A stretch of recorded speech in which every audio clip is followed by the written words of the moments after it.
So as you guys know, I'm Denel Bingle, and I make fitness fun and accessible for people who may not think that that is possible. In my other life, I teach exercise science at a local college. So I spend a lot of time teaching my students how to create exercise programs for clients, specific exercise programs for specific people.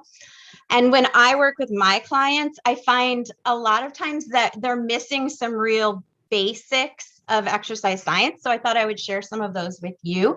I'm sure some of the other wellness pros, based on our little small group discussion, I'm sure some of the other wellness pros will actually agree with me on some of these.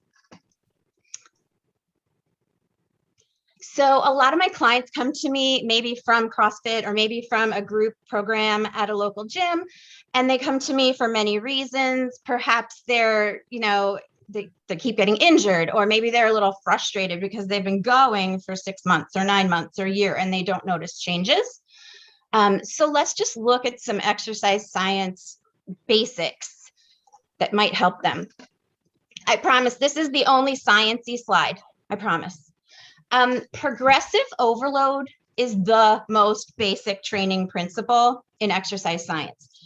And without fancy words, all it means is in order to improve, you have to do a little bit more than you can currently do. But you need to do it in a very gradual, logical manner, right? So how many of you guys, or how many of you know someone who like started a couch to 5K program, or they started a nutritional cleanse, or they started a new program at a gym, and within like 2 weeks they quit? They quit for so many reasons. Maybe it was just too much all at once. Maybe they're sore all the time and it doesn't feel good. Maybe their expectations weren't quite realistic and they haven't lost the 30 pounds in 1 week that they expected. So I'm just going to talk about a few of those mistakes that people tend to make. The first one is assessing. So all of you people that are more on the business side of things do this all the time, right? If you want to help someone with their finances, don't you have to know where they are now? Don't you have them bring in, bank statements and, all of that stuff? Sometimes in the health and fitness industry, we kind of just don't do that. And I'm not sure why. How do we know where to start? And how do we even determine if people are reaching their goals if we don't do some form of assessment? So what happens is a lot of people just continue to do what they have always done, which means they continue to get the exact same results that they've always gotten. And that's not what they want.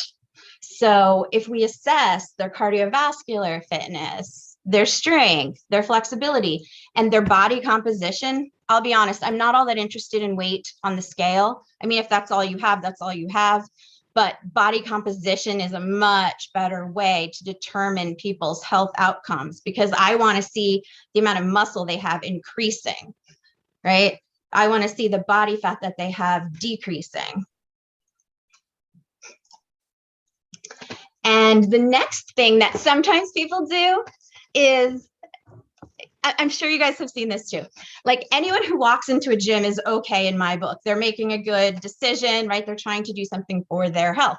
But have you walked in there and you see like the same person on the same, like usually like reclining bike, and they're like reading a magazine and they're there for an hour, and you're like, they've been doing this. I see them there every day for like 5 years and they're not progressing. They're just doing that same thing over and over again.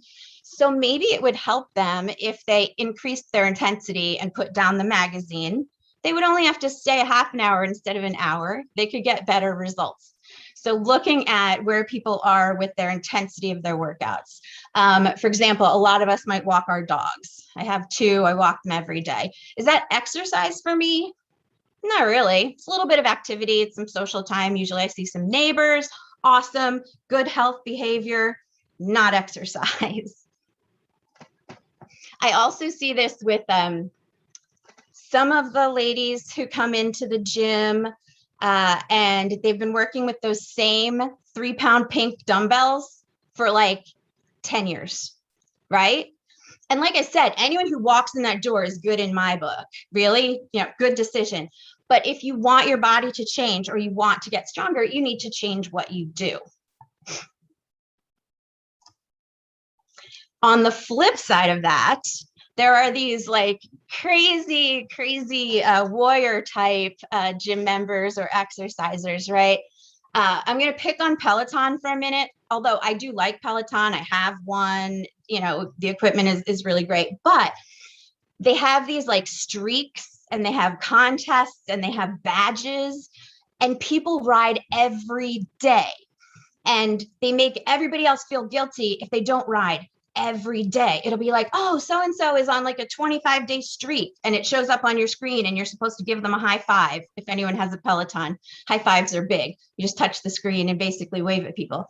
I refuse to do that. I will not high five people for a streak. I will high five them for having their 100th class or whatever, but no one, not professional riders, no one needs to ride a bike 7 days a week.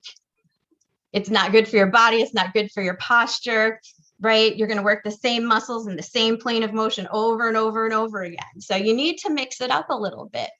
You don't need to do high intensity interval training 5 days a week, right? That basically just tears down all of your muscle. You never get to rest and recover. You never get to rebuild, which is what we want. So it's really important, even though some of us don't like to do this. I know it's hard for me. I like to be active, but I have to actively plan rest and recovery for myself. I need to have some time to chill. I need to stretch. I need to roll. I need to get sleep. All of those things are very important, just as important as doing the exercise. So given that, what do we do to kind of tweak our programs so that it works for us? We have all of these variables to play with, right? So frequency, like we were talking about 7 days a week for Peloton. Well, is 7 days good? Not so much, right? 3 to 5 is what's recommended for cardio. What intensity is right for us? It goes from walking the dog to, Tabata, where you're working so hard, you feel like you're going to fall over and throw up, right? There's a wide range of intensity. What is appropriate for you or for a client? What type of exercise is appropriate? I love a lot of things about CrossFit. I think that the way that their group dynamic is amazing. But does everybody really need to be doing Olympic lifts? Do I need to be holding something very, very heavy and like powering it up over my head when I'm 50 or 60 years old? Does that serve me? Does that serve my goals? Same thing with like burpees, right? Everybody loves burpees. Do you know that it's possible to be a fit person and never do a burpee? It's possible. It is possible, right? If it doesn't serve your body, you don't have to do it. There are other ways to get to your goals. All right, we're at the 2-minute mark, just to give you a heads up. Excellent. Thanks. So I hope no one's ever regretted a workout.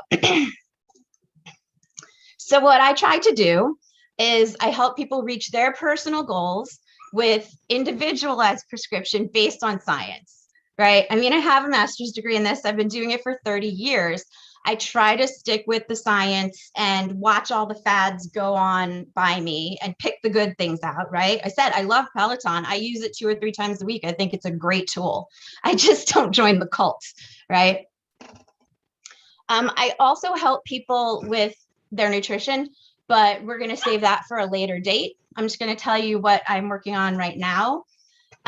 The things that I'm really focused on right now are individual training sessions. I am loving Zoom. I don't know about you guys. One-on-one is awesome, but if you're the type of professional contractor that goes from place to place, man, travel time with Zoom is amazing. So I'm booking a lot of 30-minute Zoom sessions with individuals. The other thing that I started this fall is an accountability group. It's called Best Body in 52. It's actually designed by one of my favorite dietitians. And so it's a 52-day program that helps with accountability. Every day you get an email with your goals. Every day you check in with the group and with your accountability partner, because most of us know a lot about what to do. I mean, do you guys know that vegetables are good for you? Has that occurred to you? Yeah, right. Do you eat 4 or 5 servings of them a day? I mean, not always. No, it's really great to have an accountability partner and sort of a group to work with. And that's what this is. It'll start again in January. So I'm going to be working on promoting that in the near future. Thank you all for listening. If anybody has any questions, I'd be happy to answer them.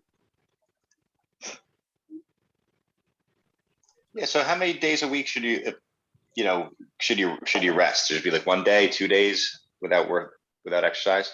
That's a really great question. And you know what? I'm going to answer it the same way I answer most of my students. It depends. They hate that answer, right? Right. It completely depends on what did you do? What was the intensity? How do you feel? What are you eating? How are you sleeping? Personally, like 1 is enough for me. 1 of no exercise. Some people do something 7 days a week, but they rotate what that is. Right. Excellent. Very good. I have one quick question. Sure. Denel, when you're in pain, like muscle pain, should you rest those muscles, or is it okay to keep going? That's a really good question. And I'd have to say it depends on that one too. Sometimes it's hard to tell whether something is just, like you're a little tired or you overworked it a little, or whether it's an injury, right? And if it were an injury, I'd go see someone like Rochelle, of course. If, like, for example, I broke my ankle a while ago and I still did my upper body stuff. I still lifted weights with my upper body. So usually, no, I don't mean an injury. I just mean muscle pain from just, working that group of muscles, harder than you usually do. In that case, I would move. I would do something to keep moving, but I would not work those muscles again until they're not sore. Okay. Does that make sense? Yeah. And drink a lot and sleep a lot. Got the drink. I know that's so Drink easy what? to do. Drink what? Referring to water, but hey, whatever works. That's awesome. Okay, thank you.